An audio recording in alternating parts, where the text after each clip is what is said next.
In the philosophy of mathematics, numerous projects have attempted to explain the nature of its foundations.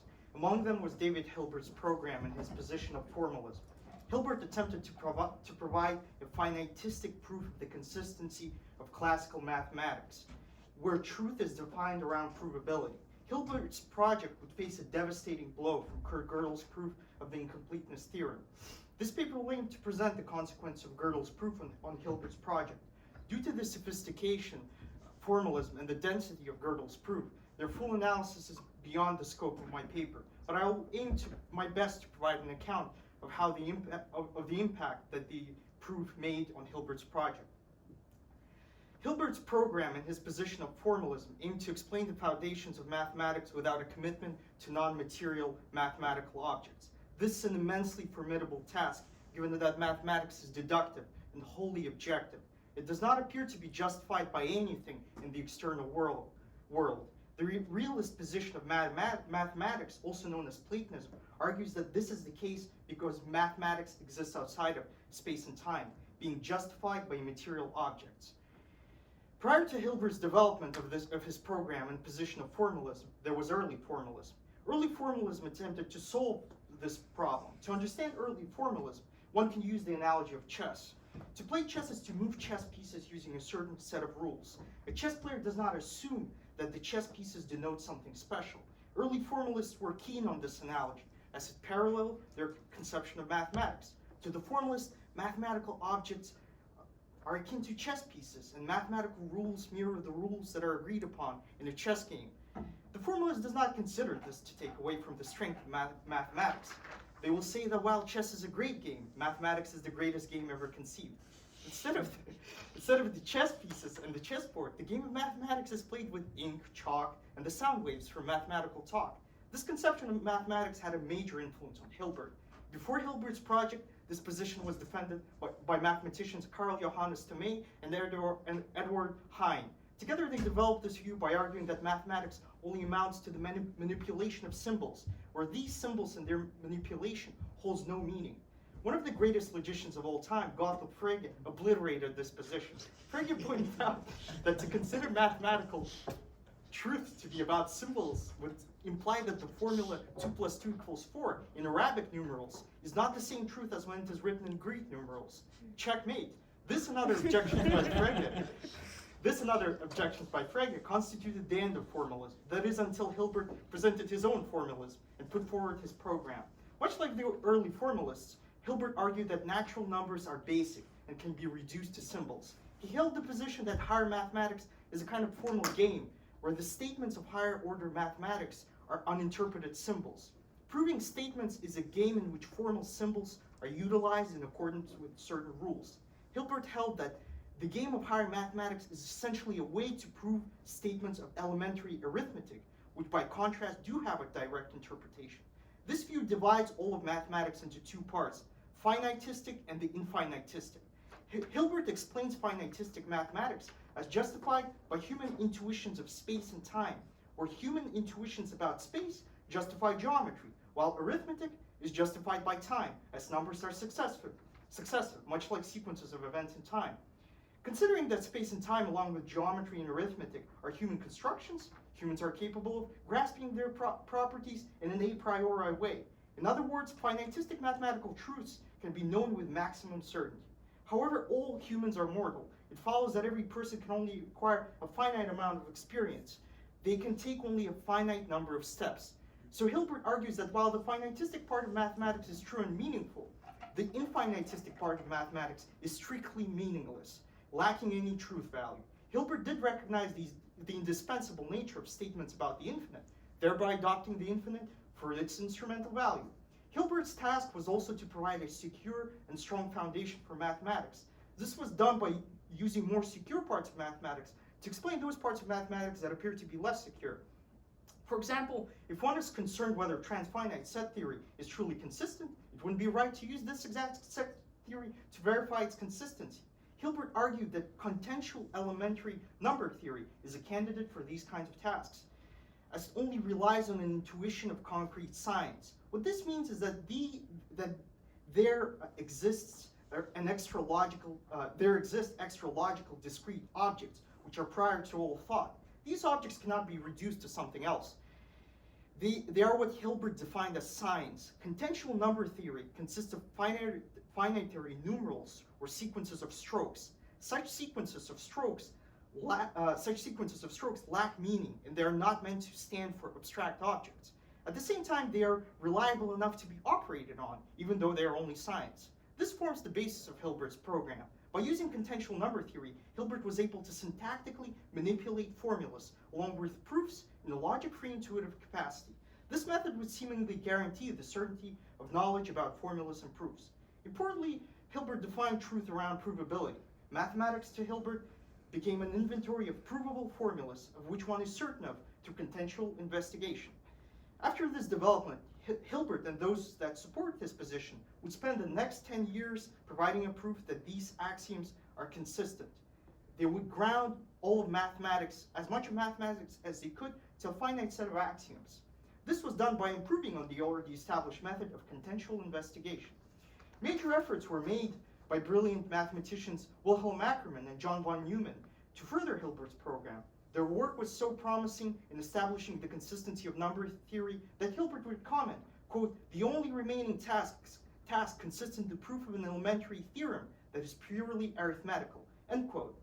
All of this would change when Kurt Gödel would prove his two incompleteness theorems. Gödel is recognized as one of the greatest mathematicians of all time, and his incompleteness theorems are considered to be among the greatest discoveries in modern logic.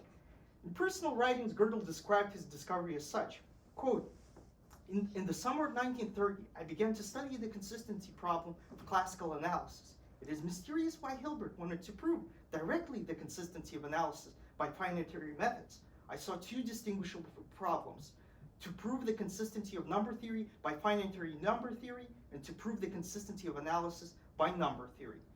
Gödel's incompleteness theorems provide a mathematical result about formal systems of mathematics.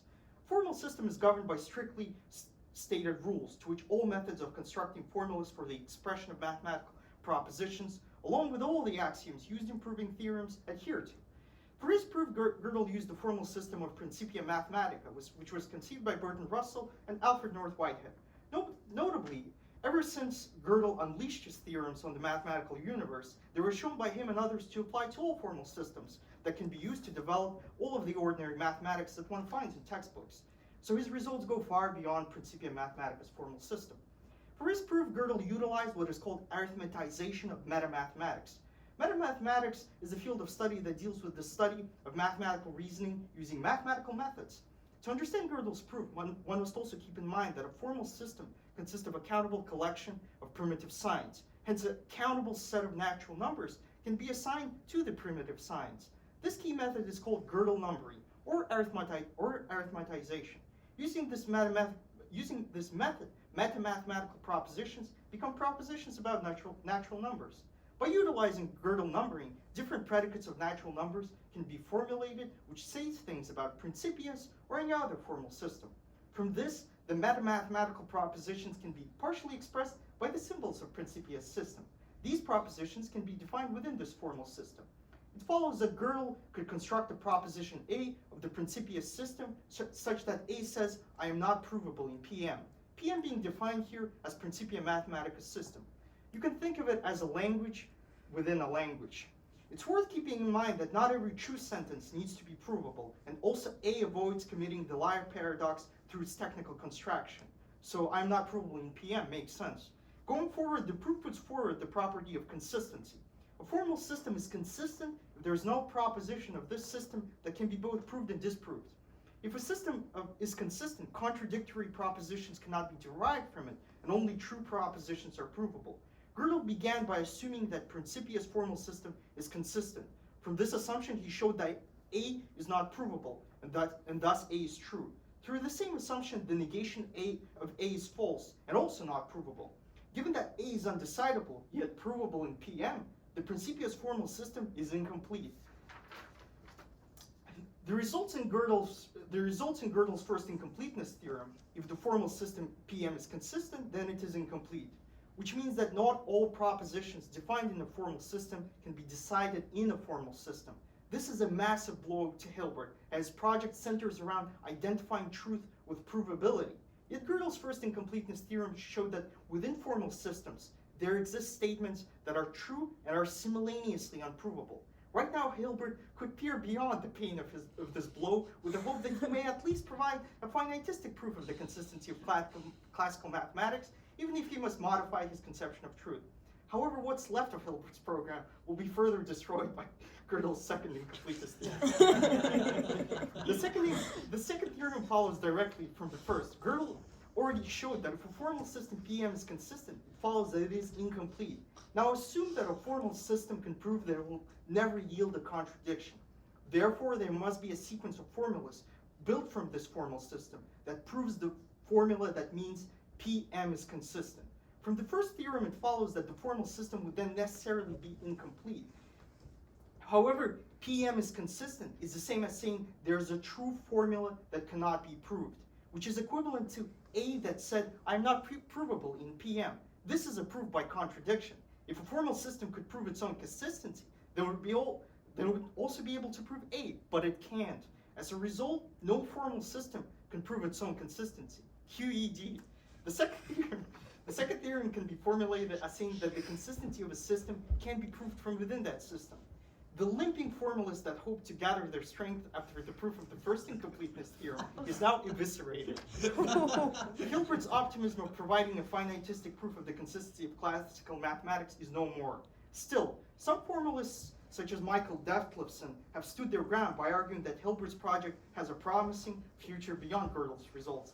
It is difficult to see how this could be viable, considering the extent to which a defender of formalism must now surrender and yield to the incompleteness theorems.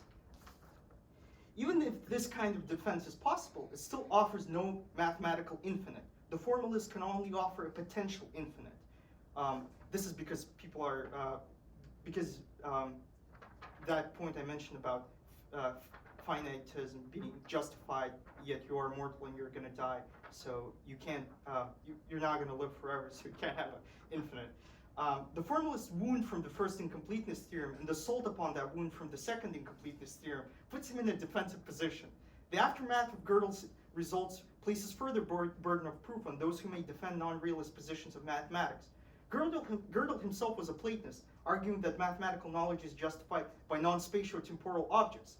His proof can be interpreted as another major reason to adopt this position. That's it.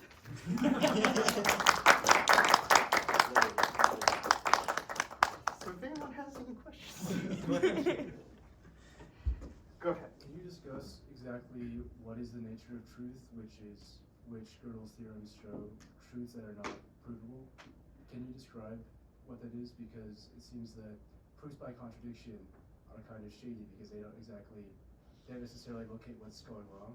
And so one objection I might have is, naively, right, why not just define an instrumental notion of truth as that which is provable?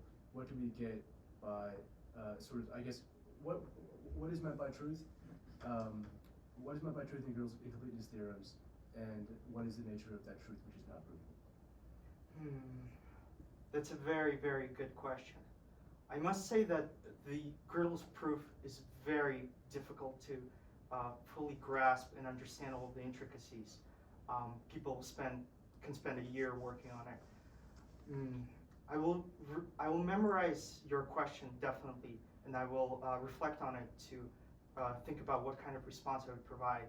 But right now, it's difficult for me to give a response given the complexity of the system that Gödel worked on. But I will definitely memorize this and think about it. I really appreciate it. That's a very good question about truth in that system. Yeah. Anyone else? I'll just throw something out. Suppose you were Quine, and you wanted to look at a formal system, thinking that it maybe is more or less a web of claims that we want to hold to or not hold to, depending on something. Is there any way out? I don't know what I'm trying to say. Does Hilbert have any friends at all? in a kind of, if you want to move toward like a Quinian web of logic? Or is it committed to a formal system, RIP? It's a very interesting question. So, Professor Mann, you mean that kind of in that Quinian sense where you could talk about committing yourself, right, and then committing yourself to different things, and then you don't have to commit yourself fully to them. That's Right. kind of right. Nothing is absolutely committed to. It's just in the middle of the web, so it might be stronger. Yeah, I understand. Oh my God, Yeah, I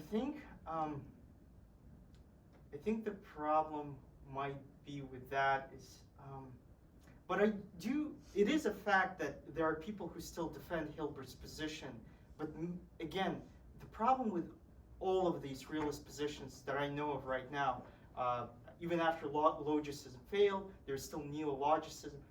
None of these positions can fully ground all of mathematics. They have to give something up, and most likely Quine's position as well, I'm guessing. But again, you could argue if you do defend constructivist mathematics that sure, for example, the kind of formalists that we have right now, they say that you can have the potential infinite, where one mathematician's life, where when one mathematician's life justifies the infinite, and then you have another mathematician's life who will also justify the infinite. It sounds a little weird, but it does make sense because you justify it through kind of your intuition, and you have this potential infinite. I mean, if you are committed, you can make it work, I think, for sure. But again, you can't, there is going to be something you will have to trade off for that, I think. But it's an excellent question. I really appreciate it. I have a question about, I don't know, like,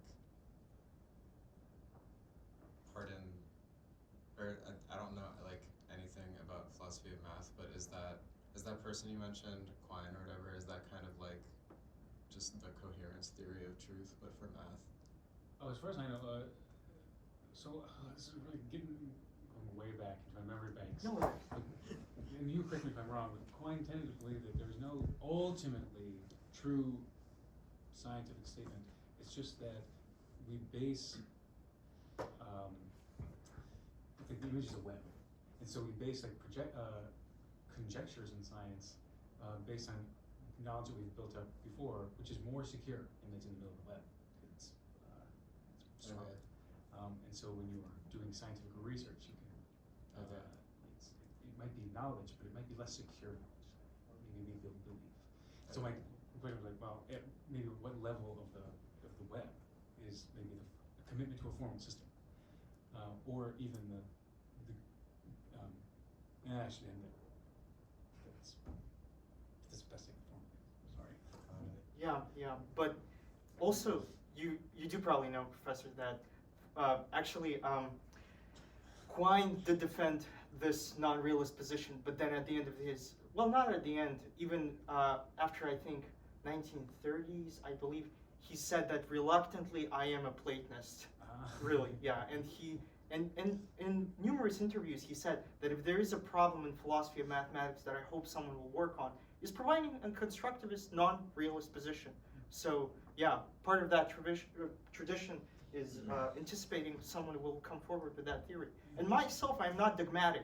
If someone will show me how Platonism stops us from further mathematical progress, then I will let go of it.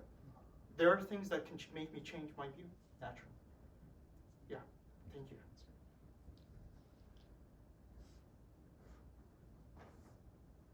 Other questions?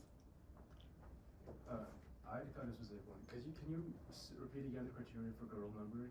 You said there was Of course. about the finite operations. Just give me a second. The definition? Or there was some assumption about how statements could be written with like a finite set of operations, so it could be numbers, something like that. So I spoke about how a formal system consists of a countable collection of primitive signs. A countable set of natural numbers can be assigned to the primitive signs. This is Gödel's numbering. Yeah.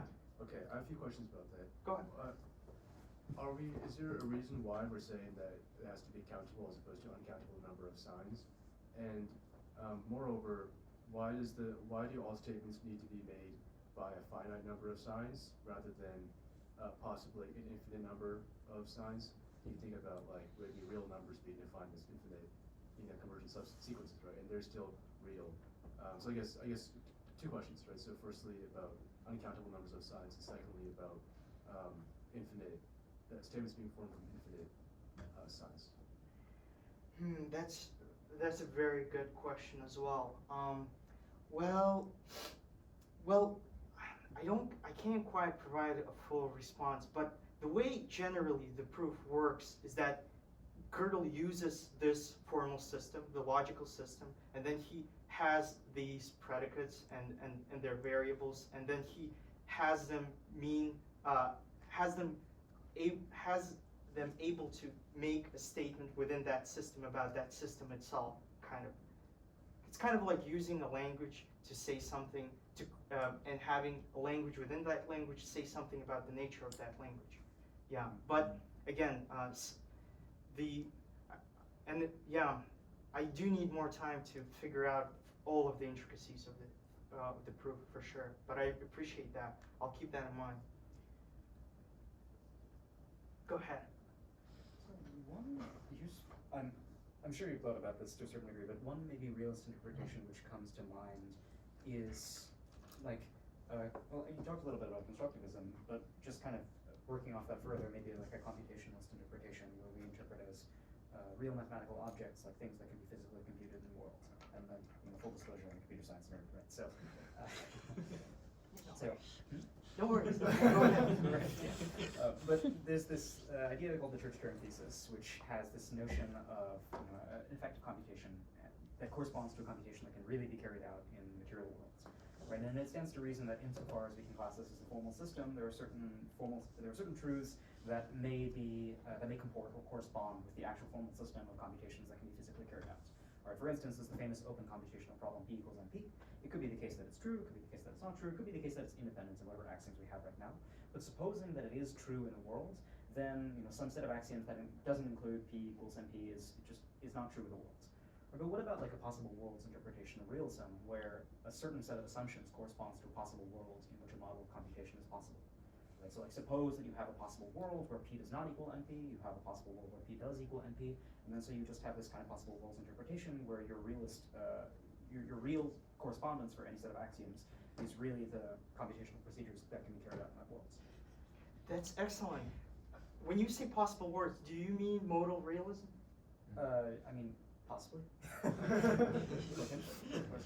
That's very interesting. Concerning computability, there are certain numbers right now that can't be computed. There's no computer strong enough to do that. So that's a problem. About possible worlds, I don't know. You might be in luck because I'm also a modal realist. I also believe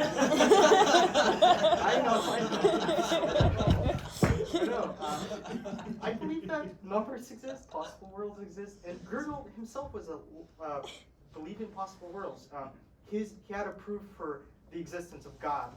Of course, whether you find that proof valid or not, that is up to you, of course, and whether you believe in God and that. Things like that, but he proves that using modal notions, necessity, possibility, all of this stuff. Yeah. I think all of this works together. Can work together. But I mean, the extension to that would be, like you talked about, objections to the idea of a potential infinite. But like that would be our ground for the infinite. Like if we want to talk about an infinite family of sets, well, just consider like what is the possible function that is arranged in this model of computation in each possible world.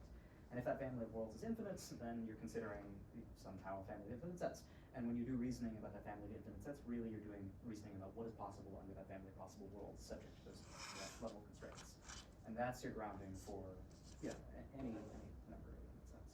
It's worth mentioning that the modal realist, the person that put forward this position, David Lewis, he was a modal realist and not a Platonist. He actually has a book called Parts of Classes where he defends a non-realist position of mathematics. And at the same time, he believes in possible worlds. Yeah, maybe, I don't know, you could maybe look into that.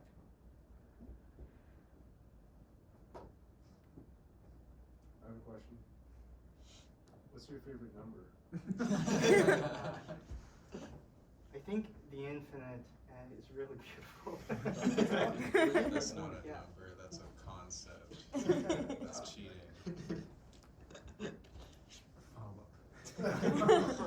Could you, I understand the philosophy of mathematics. Isn't there, doesn't the infinite contain, aren't there different sizes of the infinite? Oh yeah, oh yeah.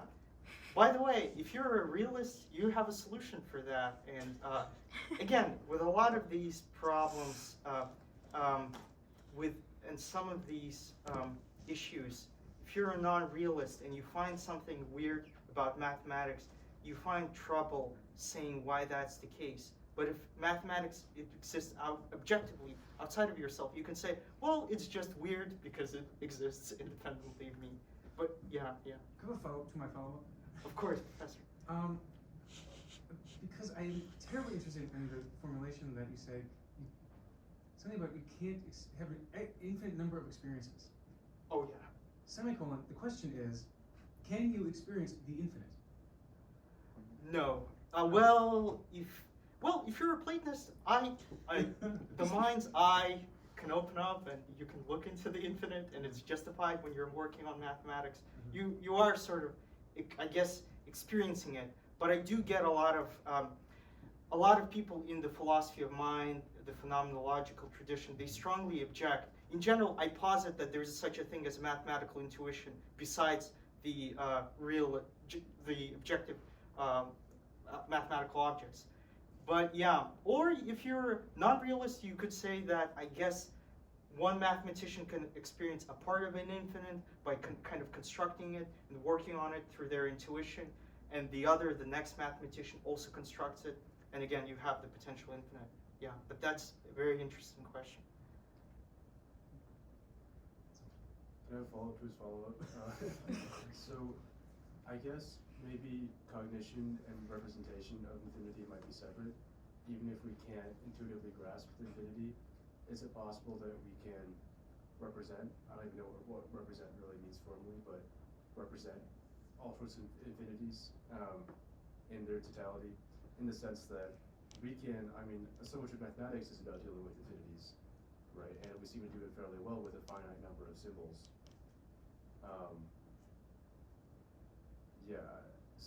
About representation in infinities. Is there kind of like another like Gödel-like proof to say that there are things which we can't represent, even if we? So I guess representation and proving also are separate, right? Like all things that you can prove, you can represent, but not all things you can represent, you can prove, according to Gödel's theorem. But other things that we can't even represent. Well, maybe I could point out that in mathematics in general, there are many paradoxes and many problems that you kind of have to work out, and people are working on right now with different interests in mind and different positions towards how these foundations work of the discipline. But again, that's very interesting. I have not thought of that, but yeah, in general, concerning cognition, I get trouble for positing that there's such a thing as the mind's eye, but I do hold that position.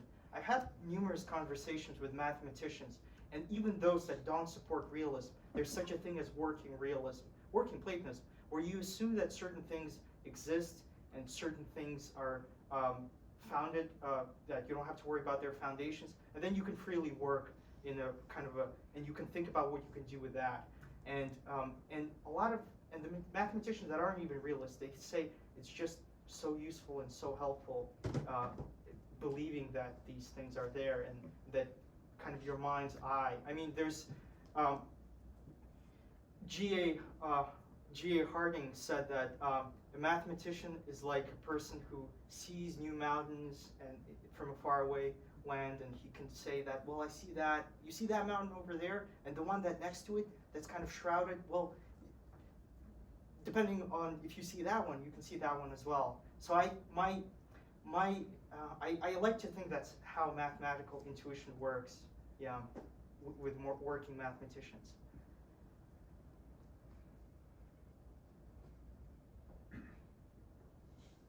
Is anyone a realist? Is everyone non-realist or? Like a mathematical Can- realist? Yeah. Oh. Any realist here? Can I ask the stupid question of what that means in philosophy of math? Oh, and no such thing as a stupid question. Well, a realist basically means that if you have knowledge of mathematical facts, mathematical truth, mathematical objects, all this stuff, you need knowledge necessitates to be justified by something, and Oh no. I find that definition very convincing. Yeah, but that is the response I give. That I believe that things need to be justified, and yeah, and that's how it works. So then how do you answer and like, I apologize, this is again a dumb question, but I'm trying to read your stuff that I know, so this could make it dumb. But how do you respond to like the Kantian objection in the Critique of Pure Reason? Kant critiques the concept of infinite as self-contradictory. And why is it self-contradictory? Because anything that escapes the bounds of possible experience, when reason escapes the bounds of experience to pure reason, and we start thinking about questions like this, like a mathematical or any conception of infinite, we automatically run afoul and run into two contradictions. That's a very good question. As well, it's worth pointing out that David Hilbert grew up in Königsberg, and he was greatly influenced by Kant. The whole idea of finitism and infinitism directly influenced by Kant. But yeah, running into contradictions. Well, I don't find that to be the case, because I feel like Kant's position presupposes things like idealism and all of that. And if you're if you believe that the world is material, yet there exists something immaterial, I don't see any major contradictions. That would probably be my response. But the question is good. Yeah. Thank you, Chris. So why don't you see any contradictions? Well, Like what he does is he says I can give you an argument for why why something like the infinite exists, and I can give you a perfectly reasonable argument for why it doesn't exist. Which one is true? I can't tell you, because it's beyond the bounds of experience. So it's a non-question. Does that make sense? Like, because anything I can have knowledge of, like true knowledge of, has to be indexed to possible experience. I understand. It's a good question, and it reminds me of Wittgenstein, who is also great skeptic and critic of Platonism. Yeah, he would say things like, if you did mathematics your whole life in one room, and then you would go to the other room, maybe 1 + 1 = 2 would not be true in that room. Yeah, but either way, I mean, I need to reflect on this further. Yeah, but I appreciate that question. I'm not very familiar with Kant's whole position. Yeah. So, like 1 minute over, but if anybody has one more question. Okay, thank you, Sean.